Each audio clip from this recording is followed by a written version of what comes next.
Control through perception, power is rarely about what is real. It is about what others believe is real. And when it comes to women, as in politics, perception is everything. The most men enter a woman's presence as beggars. They rush to impress, to prove their worth, to win approval before it has even been asked of them. They speak too much, laugh too loud, lean too close. In their eagerness, they betray a single fatal weakness, the hunger to be liked. And a man who hungers is already conquered. You must understand, control begins the moment you are seen, not the moment you speak. Your first impression is not a greeting. It is a weapon. It announces to her subconscious, here is a man who must be obeyed, or here is a man who can be dismissed. A perception is not a mask you wear for one moment, but a stage you command every time she observes you. If you appear desperate, she will treat you as disposable. If you appear indifferent, she will wonder why you do not chase her like the others.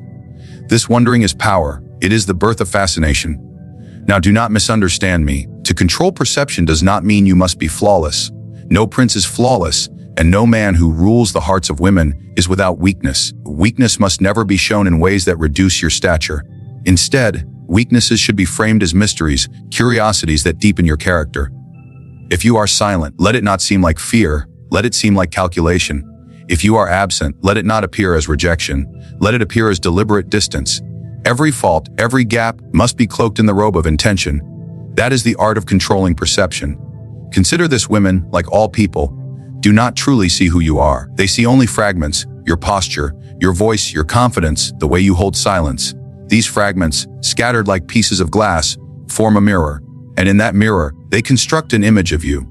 That image will either elevate you into power or strip you into irrelevance. To dominate her mind, you must master that mirror. Do not give her every piece of yourself.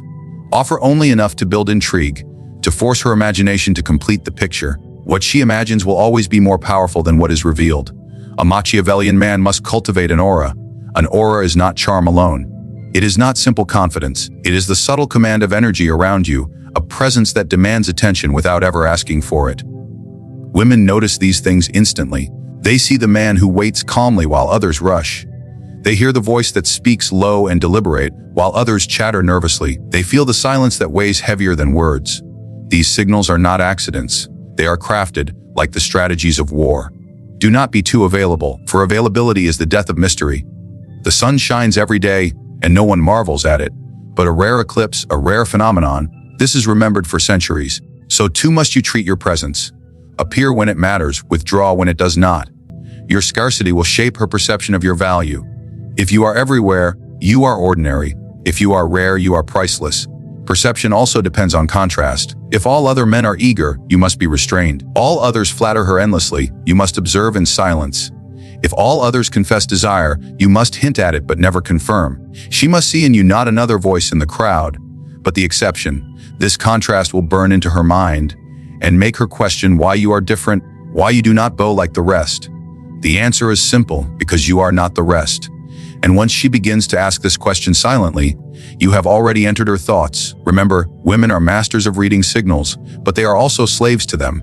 A small gesture, a steady gaze held too long, a pause before speaking, a half smile that fades before it is understood. These are not mere details. They are weapons sharper than blades. They communicate authority, detachment, and strength more than anything shapes perception. A man who appears strong, even if he is not, is treated as strong. A man who appears weak, even if he is not, is treated as weak. This is the cruel truth of human nature. You must decide which image you will command. And yet, to control perception is not only about what she sees. It is about what she does not see. You must never expose the full map of your mind. Keep secrets. Let there be doors in your character that are never opened. Mystery is the oxygen of desire, and when a woman cannot fully read you, she will attempt endlessly to decipher you. That attempt keeps her invested. That attempt keeps her loyal. That attempt keeps you in power. Therefore, when you speak to a woman, do not reveal your heart immediately. Speak in riddles that spark her curiosity. When you share a story, leave details missing, so she must ask questions. When you answer, never answer fully. Always leave an opening for imagination. The imagination is where you rule. Because the mind, once it begins to dream about you, cannot easily escape you. Perception is not truth. Perception is theater. It is a stage where you must play your part with cunning precision. Speak less, observe more. Offer glimpses, not explanations. Show strength, conceal weakness. Project indifference, cloak desire. In this performance, you are not simply a man seeking affection. You are the sovereign of her imagination, the ruler of her mind's theater. Emotional leverage. To rule a woman's mind, you must not fight her strength. You must master her emotions. For the heart is the true throne of power, and whoever governs it commands the whole kingdom. Every man believes he can impress a woman through wealth, through beauty, through charm. These are blunt weapons, and they rarely strike deep. They may win her attention, but they do not hold it. They may stir her interest, but they do not bind it. What binds a woman is not riches or handsome features. It is the subtle manipulation of her inner world. It is the mastery of her joys and her fears, her pride and her insecurities. When you hold these in your grasp, you do not merely attract her, you govern her. Women, like all humans, are creatures of emotion before they are creatures of reason. They may speak of logic, of plans, of ideals, but their actions betray their feelings. Desire will make her ignore reason. Fear will make her abandon caution. Affection will make her forgive betrayal. A Machiavellian man understands this eternal truth. Emotion, not intellect, is the lever of control.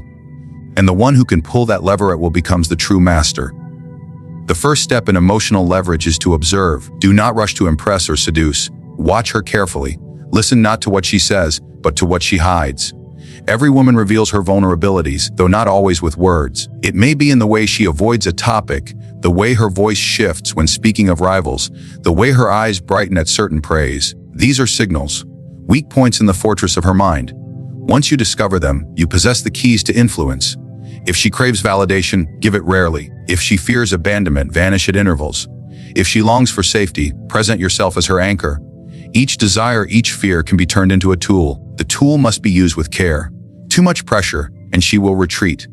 Too little, and she will not feel your hand. Balance is the art of rulers. Apply just enough force to remind her of your power, and withdraw just enough to keep her yearning. Understand that emotions are unstable by nature. They shift like the tides. And this is not a weakness.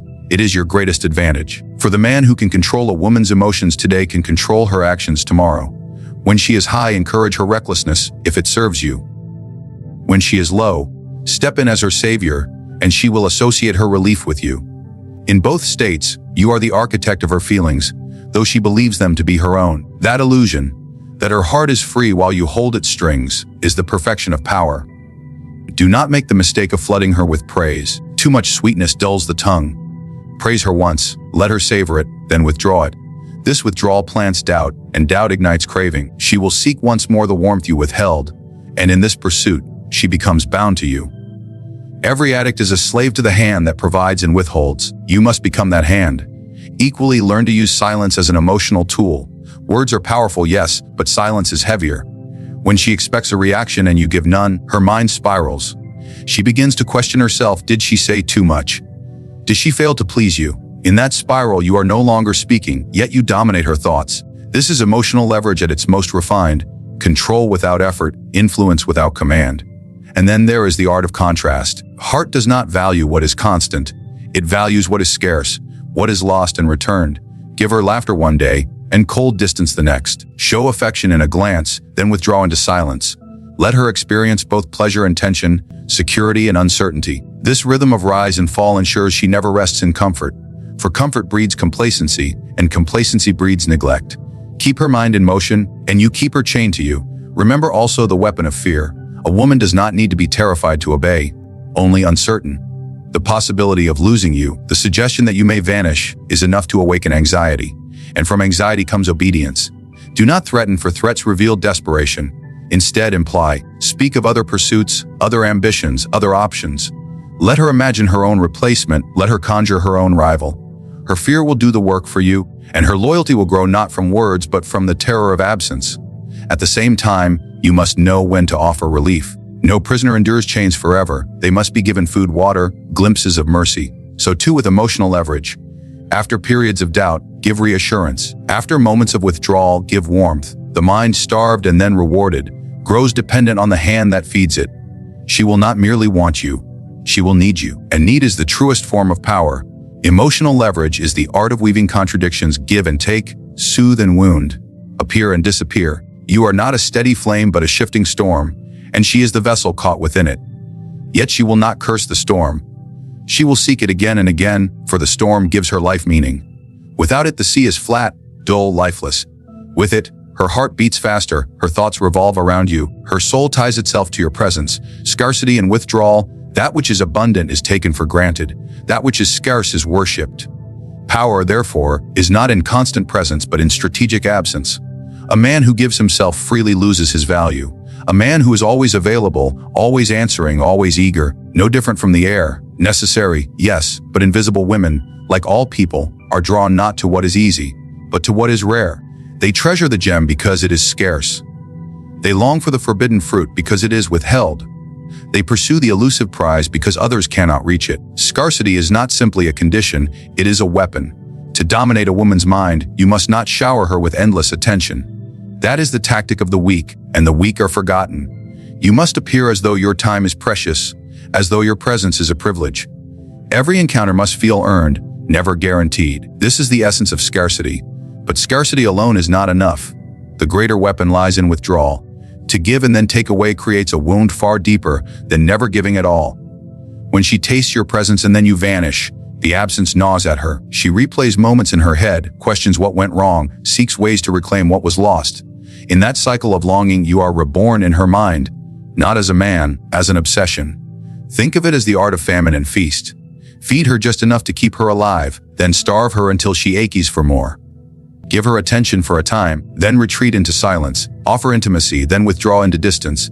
Each return after absence will feel magnified, more powerful, more intoxicating. She will crave the return because she has felt the loss. Scarcity sharpens desire, withdrawal chains it to you. Do not mistake this for cruelty. It is strategy. Cruelty is wasteful, blunt, destructive.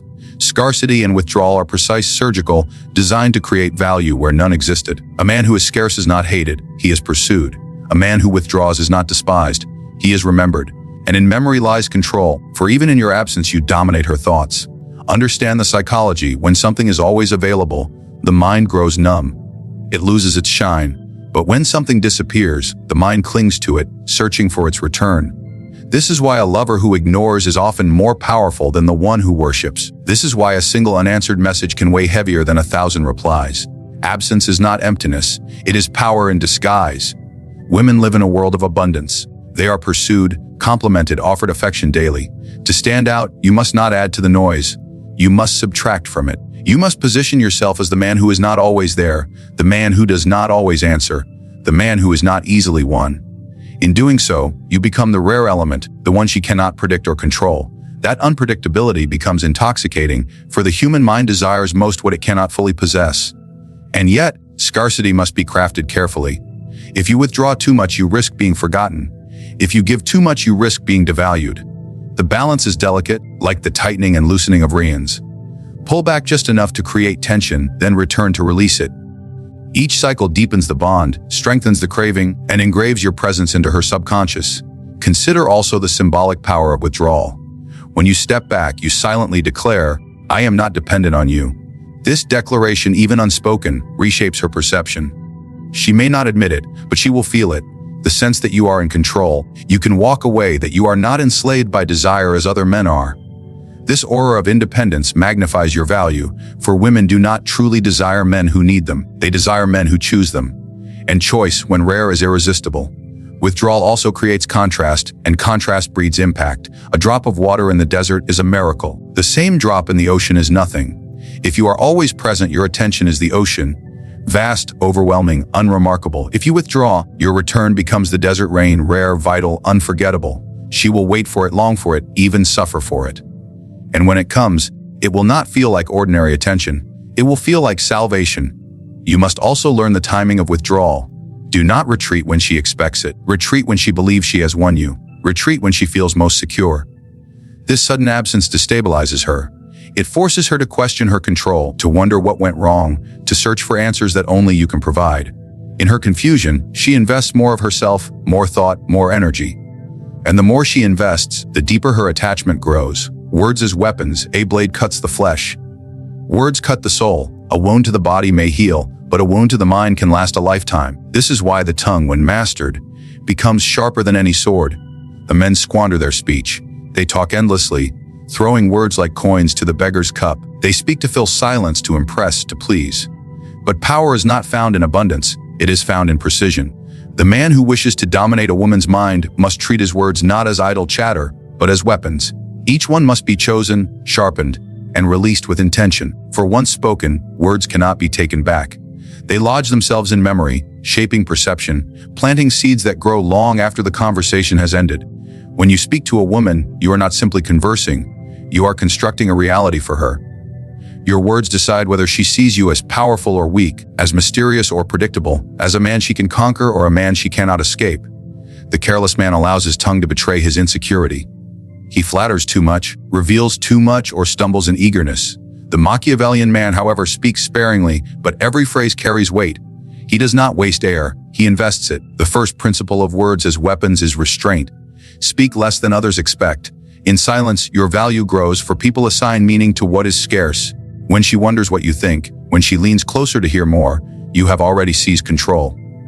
Too much talking dilutes power, too little sharpens it. Even a simple sentence, delivered slowly and with certainty, will strike deeper than a flood of desperate explanations. The second principle is ambiguity. Do not reveal everything clearly. Suggest, hint, leave openings for her imagination.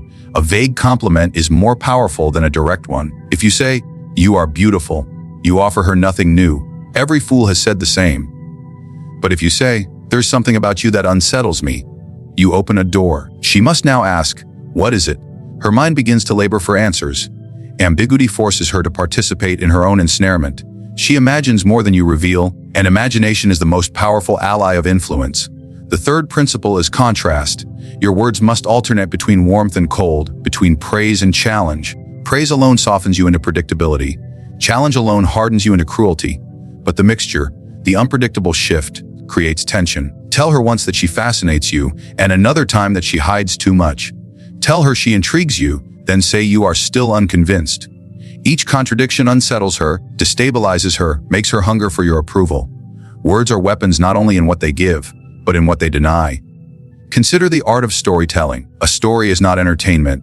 It is architecture for the imagination. When you tell a story, you are guiding her thoughts, her emotions, her pictures of reality. Do not tell stories of weakness or defeat. Tell stories that frame you as decisive, as strategic, as unshaken. Tell of moments where others faltered but you remained calm. Tell of opportunities you denied because you valued yourself too highly. Every story plants a portrait of you in her mind, a man who chooses, who controls, who commands. And once that image is painted, she will treat it as truth. But words are not only for building, they are for cutting. A single phrase delivered with calm detachment can wound deeper than rage. If she attempts to test you, do not argue. Say instead, "You don't understand me at all." Then say nothing more. That single line, silence following, will strike harder than any defensive speech. It will force her to question herself, to doubt her hold, to chase your approval. That is the dagger hidden in restraint, the wound of uncertainty. Flattery must be rare, but when used, it must be surgical. Do not flatter what she hears from others, her beauty, her style, her charm. Instead, flatter what is hidden, what others overlook. Tell her she has a dangerous mind, or that her silence reveals more than her words. By naming the unseen, you elevate yourself above other men. She will feel exposed yet understood, and in that exposure lies intimacy. But remember, too much flattery rots into weakness. One rare, piercing compliment is worth 100 common ones. Words also shape rhythm. Speak slowly, pause deliberately, let silence linger between phrases. Do not rush to fill the gap, let her lean into it. Each pause magnifies what comes next, a blade drawn slowly before it strikes. The careless man rushes, fearing silence. The strategic man embraces it, for silence is pressure, and pressure makes words explode with greater force when finally spoken. And yet, your tone must match your intention. Do not speak like a beggar, do not rise in pitch like a boy. Your voice must be steady, low, unhurried. Even when joking, keep gravity in your tone. Words may be content, tone is the music they ride upon. A weak tone empties strong words of meaning. A strong tone gives even simple words the weight of command. Finally, know that words must be withdrawn as well as given. If she seeks answers, deny them. If she asks for promises, offer none. If she demands declarations, give silence. Denial is as powerful as delivery, for when she does not receive the words she craves, she will create them herself. She will imagine your affection, your interest, your intentions, and imagination once ignited binds her to you more strongly than truth ever could. Power above love. A man who chooses love above power will lose both, but a man who chooses power above love may find that love follows, bound and obedient. Men are trained from childhood to chase affection. They are told that to be loved is the highest prize, the greatest triumph. They are told that if they make themselves pleasing, if they soften their voice, if they surrender their pride, then love will reward them. But this is a lie whispered to weaken men, to strip them of their sovereignty. Love, when pursued, is fragile. It breaks at the first sign of discontent. It flees at the first shadow of doubt. It bends to every gust of emotion, loyal to none. Power, however, does not break. Power commands, and love, if it comes, arrives as its servant.